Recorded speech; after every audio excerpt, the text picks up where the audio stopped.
¿Estás con el inglés? Bien, Más o menos. ¿no? Ahí más o menos. Lo perdí un poco.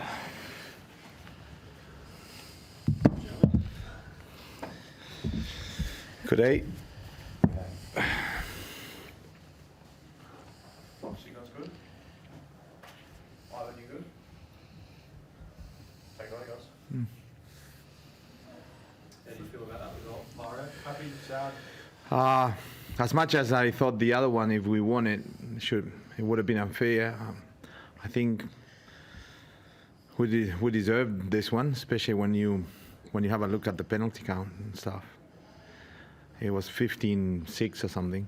So 3. Yeah. I thought we could have won it. We could have won it. We're really happy about the whole tour, and I'm really proud of the guys. Couldn't be prouder. But today I thought we deserved the win. Mario, just on the entire tour, you played 4, only lost 1. Coronavirus, you had the incident during the week. Can you just explain how difficult this tour has been? Look, from the beginning we said we didn't want to make any excuses for starters, and we didn't. We weren't looking for excuses in any of the games, but this week has been hard. All the other stuff, all the preparation was, all the build up and stuff. Happy days. This week has been really, really tough, especially on some of the boys, and it was a really difficult week to prepare. And but these guys, they don't stop surprising us. Like they never put their head down. They're never complaining. They're not whinging. They're always really positive. They love each other. They demand the same commitment they put on from the next guy too. So it's been an incredible journey the whole year, and they've been preparing for this. They've been preparing for a tough week as we had this week. Adversity was present from March on, and then Jaguares were gone, and then economic crisis in Argentina and the federation, and then the only possibility of coming over here was through quarantine in Uruguay, and then quarantine over here, and very few friendly games, and then getting together with the Europeans and stuff. But I never heard anybody whinging. I never heard anybody complaining. It was all positive attitude and getting together and feeding of the others' energy. It's been an incredible journey. I'm super proud and happy for the boys especially. I'm really grateful for the staff and the effort they put on the boys. Obviously, the 23 that played it week in, week out, but I almost like to say more grateful for the ones that didn't play at all, because they were working as much or more than the other guys. I mean, where does this leave you for next year? It's obviously a very good springboard, but then you're facing a season with no Super Rugby. At this point, who cares? Like, we're gonna enjoy each other's company. We've been through a lot this year, and we deserve a little bit of rest, a couple of beers, and then take the plane and go to the family that we're missing a lot, and they're missing us. Just how difficult was this week, the preparation leading up to it? Can you just give us some insight? You said on Thursday that the members of the team didn't sleep much. Yeah. Well, you can ask Juli how much did he sleep the whole week. And they were sleeping like 2-3 hours a night, and I kept receiving messages from players at 2 o'clock in the morning, 3 o'clock in the morning, and they were texting each other and calling each other about everything that was going on.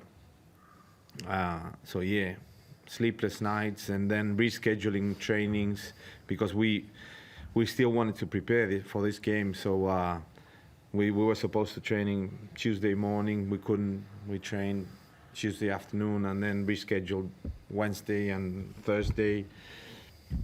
Yeah, it was, but pandemic style, I guess, just readapting and reinventing yourselves, but they were incredible. Yeah, they don't cease to amaze me. What were you thinking at the end when Reece was taking yet another kick at the death? Yeah, I was complaining about other decisions before that one. And then when he took the kick, then it's a 50-50 at best. But I guess he had the other one in his head too, the one from the other game. Yeah, I wasn't thinking too much. I was praying for him not to kick it anyway.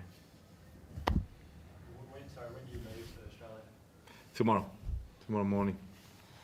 Is the entire squad going back to Argentina or the one going to Europe?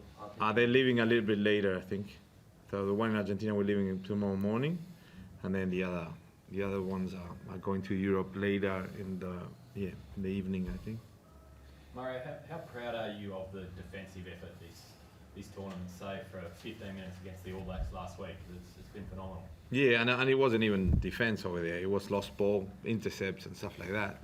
But yeah, no, it's been awesome. And the boys, they've been working through Zooms at the beginning of the year and talking about what they wanted to look like as a team and stuff like that. And the defence was always one of our standards. Like, it was always something in our DNA.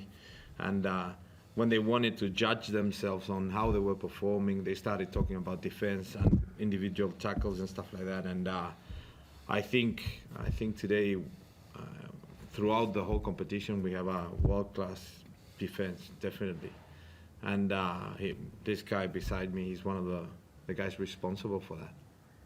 And Mario, what's your opinion on the yellow cards, particularly? The red card was probably pretty clear, but the yellow cards, the breakdown, has rugby gone too far, or are you happy with it? Yeah, well, I leave those ones for the refs.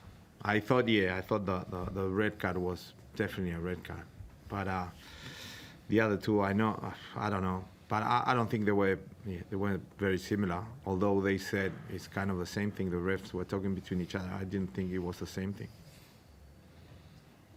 What do you guys think? What do you think? I think by the letter of the law, they're yellow cards. What do you think was the same situation between one and the other? Like hitting a shoulder and then going up? Do you think it was the same? Do you think that the second yellow card? Different techniques, but they Techniques? No, did he hit the head first or the shoulder first? The second one. But Hooper also he used his arms. No. But that's a different situation. He hit the head, and the TMO said he hit the head. Are you suggesting it was a red card? Well, I don't know. It's up to them. I'm just saying that contact to the head. He wasn't contact to the shoulder and going up. Do you think it was beneficial getting Michael Checker in hindsight now for this campaign? I said it from the start, even before we started playing that. He was great with us, and the boys love him. And what's not to love from Czech? I mean, he's a great guy. He's a great guy, great coach, great energy. And I wanted to work again with Czech, so it was selfish from me.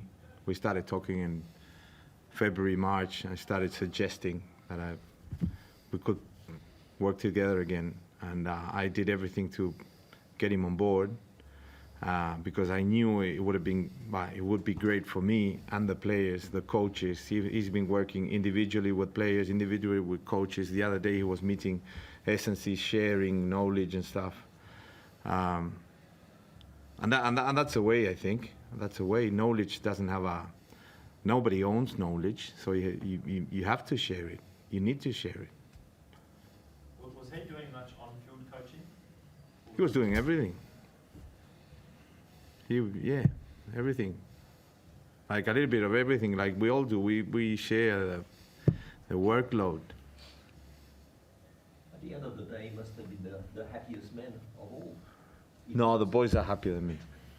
Because Australia didn't lose, Argentina didn't You mean? lose either. So Michael must. Michael, you mean not me? I don't know. You need to ask him. I didn't ask him. I didn't ask him. A question. Oh, boys. I'm fine like this. ¿Qué rescatas del equipo por ahí? Varios conceptos. ¿En español? Sí. Lo que me quedó en el equipo fue la defensa y lo que sentimos el uno por el otro. Creo que fue una semana complicada y como dijo Mario, nos queremos mucho entre todos y sentimos esto como una gran familia, y ponernos esta camiseta es lo que más nos gusta y defender los colores. Creo que la defensa hoy fue espectacular, fue un partido muy duro, pero bueno, estuvimos en la lucha a los 80 minutos y creo que nos merecimos ganar el partido. Pero bueno, es rugby también. ¿Y qué balance puedes hacer estas 4 semanas de torneo? Sí, creo que fue un balance positivo, por lo que fue el grupo, por lo que fue la gira, por lo que fue el año. Muchos chicos no ven a sus familias desde hace 4 meses. Fue un año difícil, pero la verdad que cada cosa que pasamos lo volvería a hacer con tal de estar acá de vuelta con los chicos. No quiero que termine. Obviamente extraño a mi familia, extraño a mis amigos, a mi novia, a mi club, a todo, pero me encantaría que esto sea para siempre. Y la verdad que lo sentimos así.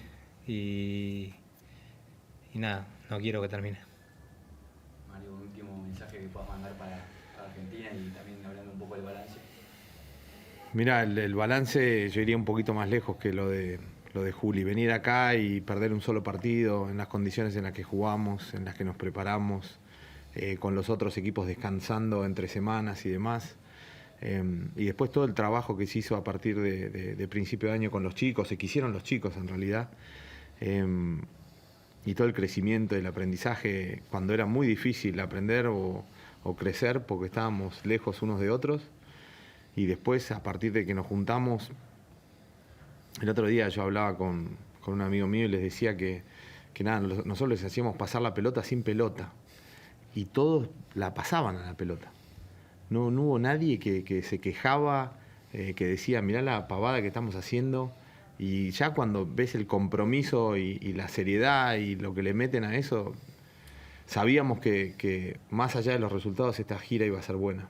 Y creo que fue buena en todo sentido, buenísima en cuanto a la unión del grupo, el compromiso del grupo, la confianza. Y en resultados me parece que es la mejor que hicimos en el hemisferio sur, sin lugar a dudas. Mario, I know they're all professional players. No, not all of them. Okay. We have at least 10 guys who have no contract, they're amateurs. How many of them will have to find a future in Europe because of what's happening at the moment? Well, I guess a lot of them. But just for you to understand the whole situation, not only the guys that started in a franchise this year it was called Sabos, and they were playing the South American Championship, but then we have other guys. We have, I think it's 8 or 9 that they didn't have a contract over here, and most of them didn't play, so they get no money for it, and they were the hardest working bunch of players that you would see. So not all of them are amateurs, and some of them their contracts are finishing at the end of the year, but that was never on the table. That was never an obstacle not to commit and engage and work hard. If you knew half of what was going on, Tom knows a little bit more because he robbed it from me, but if you knew half of the things we did to get here, and those guys not earning one peso, it's pretty impressive. Pretty impressive. So what's happening with the Jaguars next year? I don't know. Don't know.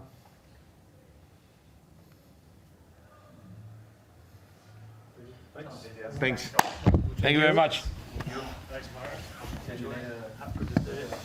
Merci beaucoup, Mario. Congrats. See you at Super Rugby next year. Thank you.